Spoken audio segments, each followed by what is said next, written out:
Bah humbug! Hello and welcome to vlog number 97. Same backdrop as the last vlog because we still haven't got to Christmas yet, and to be quite honest, I can't bloody wait. It's a lot of work for this time of year. I've not stopped out this whole long weekend and there's still more to do. They just waited for me to do this vlog before they start again. So yeah, I've got my coffee. There you go. I've got my coffee ready. Nothing starts before coffee. There we go. Put that back there. And this camera doesn't want to focus and keep focused, but there we go. And this is a clean t-shirt. Very clean t-shirt. And I got stains on it. Dots on it. Stress.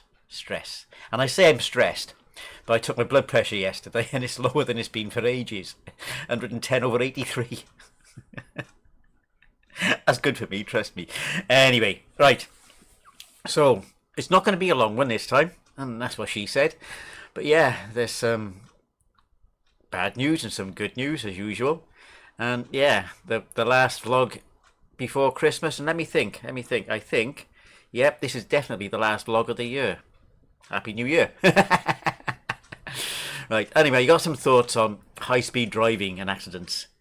It comes through driving in poor weather recently, you know. I frequently pick my daughter up from the hospital, which means going on the bypass.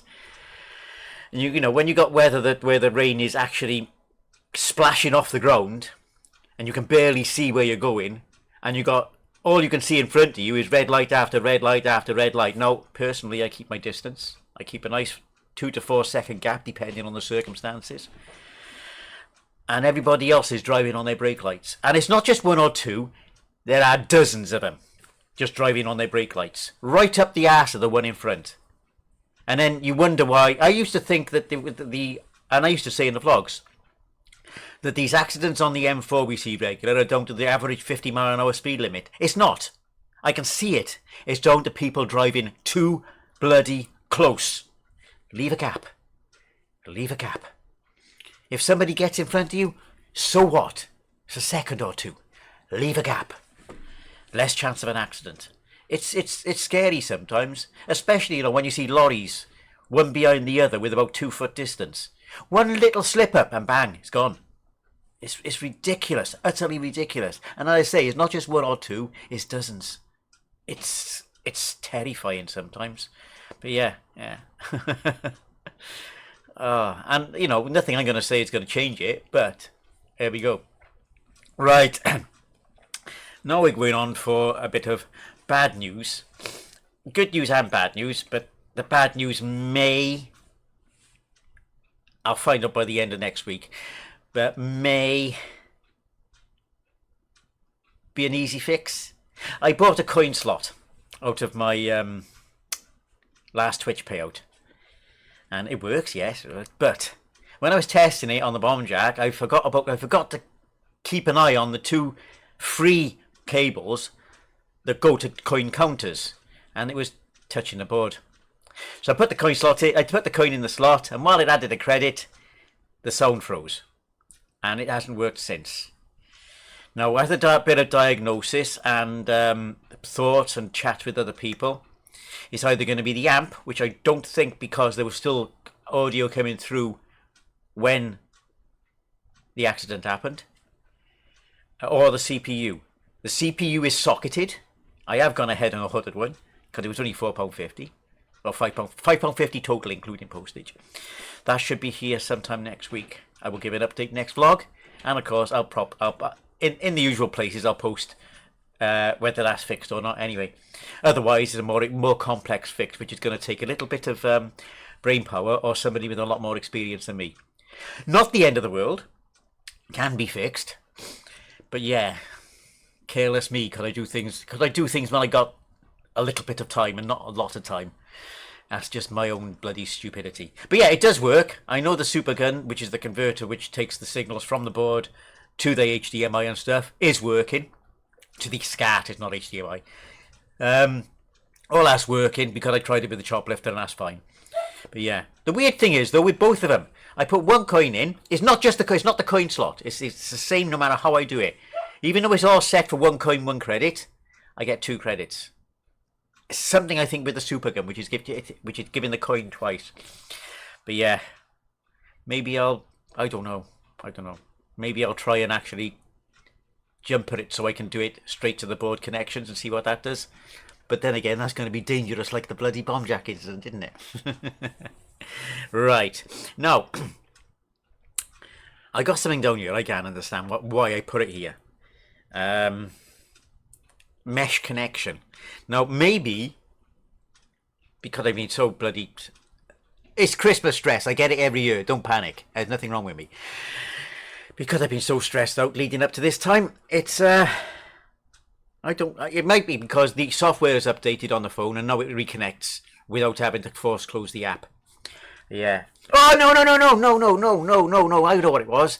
My hack job on the connector, on the switch broke. So I took it in and it wasn't powering on because the battery wasn't connected. Yeah, so a bit of solder on that and that's fixed. So it's always connected up now, but it's plugged in at the moment because it's low on battery. There we go. All working now through the battery again. I can't wait to get this over with, to be honest. After dinner Christmas Day is when things start to relax. All the washing up done, and it's just let everything flow. So yeah, I did get the Beer 52 calendar, and it's on day 22 now, and I got 9 in the fridge. So I've gone through a few, but nowhere near one a day. Nowhere near. Yeah. Anyway, a friend of mine, Steve's Gaming Part 2, says there's a gift coming for you for your channel, and he told me when it was coming, and it came through in a big box, and I opened it up. I did an unboxing on video, and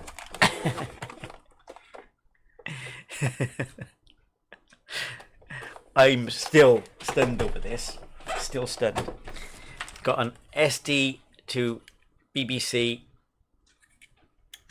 CAD device as well,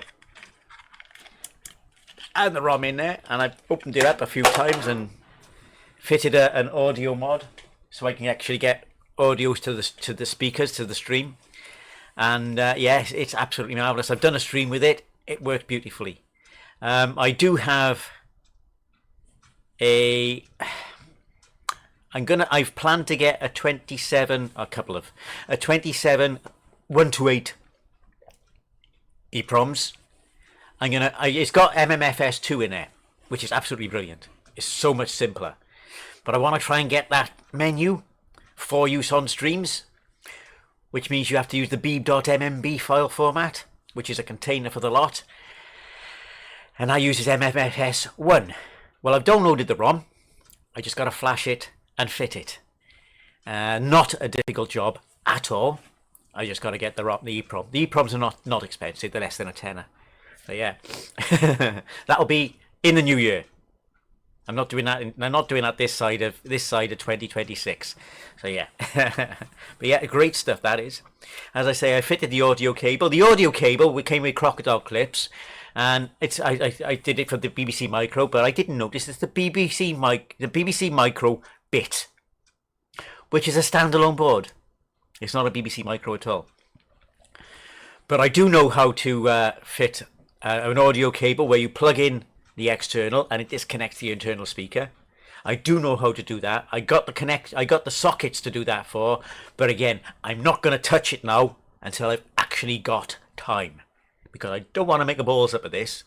And it'll be fitted nice snugly in the case then. I think I'll use the Ethernet. I think I'll use the Econet port, because I'm never going to fit Econet. There's a whole load of other circuitry to go in there, and that's not going to happen. Yeah, and one thing I found out while I was playing Elite, the F3 key didn't work. So I tested every other key, and neither did the pound key. I stripped it down, not completely stripped it down, just took the big parts apart.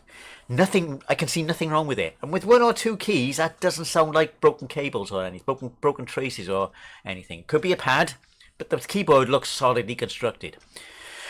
So I did the one thing, which is contact cleaner. I tried some contact cleaner on the F3 key. Didn't seem to work. Okay, let's try it with Elite again. See if there's an alternative to F3. Press the F3 key and bugger me, it worked. What it is, contact cleaner and then a few taps on the key. It cleaned whatever dirt was in there. So I did the same from the top with the pound key. Pressed it a few times and I could see, yep, working perfectly now. Now a new keyboard would have cost 40 quid, which isn't beyond, it isn't over expensive. But to do it for contact cleaner, brilliant. Brilliant. Don't need it. Now I got it fully 100% working. Absolutely fantastic gift. Never had anything like this before. One day I'll pay you back. I don't know how yet because I got to find something that you will appreciate. As this is to Steve. But yeah. So Steve gets a special shout out this time because of this. Now, the only other thing I got is my thoughts on the new Doctor Who spin-off for the war between the land and the sea. Now I'm going to say this. It's nothing like Doctor Who. Now, even though it's not something I worry about, there's nothing of what people are calling wokeness about it. None of that. There is a perfectly good reason for Aqua Homo. Homo Aqua, sorry. Yeah, there's a perfectly good reason for it. Yes, there's sea devils, but how many other times of this? You know, you name something, and then you find out there's different things about them. But yeah, I'm not going to spoil it, and it is very worth watching, in my opinion. I thoroughly enjoyed it right the way through. But Russell T Davies and his hype I just will never listen to anything that man says again. He bigs up an ending that will change everything. Bollocks. No spoilers, but don't have high expectations for it. It brings no new information. In fact, you should be able to dig a hole in the ground to be ready for these expectations. You'll enjoy it more if you don't expect a lot from the ending. The whole thing is pretty good. I'm just talking about the ending. So now, as I say, quite a short one this week. But it's still over 10 minutes. 12 minutes we have. Yeah, I think I spent a lot of time talking on those accidents. Right, shout outs for those who have commented on my videos in the last 3 weeks. So these are, I may have missed somebody. If I have, I apologise. I've grabbed everybody I could from notifications. If it snuck through without a notification, I do apologise. But yeah, Dark Side of Video, Colin Thompson, Nichols Wilson, Dudicki 1982, Ox, and Robert Retro Gaming. Thank you all for interacting with my videos. Now, again, Steve, thank you for this. And I really hope you get your stuff sorted out and you get a kitchen that's actually working before Christmas. Because that is, I'm not sure on the legality of it, to be honest. But yeah. Onwards and upwards. The end result will be worth it, I'm sure. So, now I got to put everything away, drink my coffee, and get on with some work. 3 weeks' time. Have a good one. Enjoy Christmas. Happy New Year and all that. Bah humbug. Until the next one. Till I know.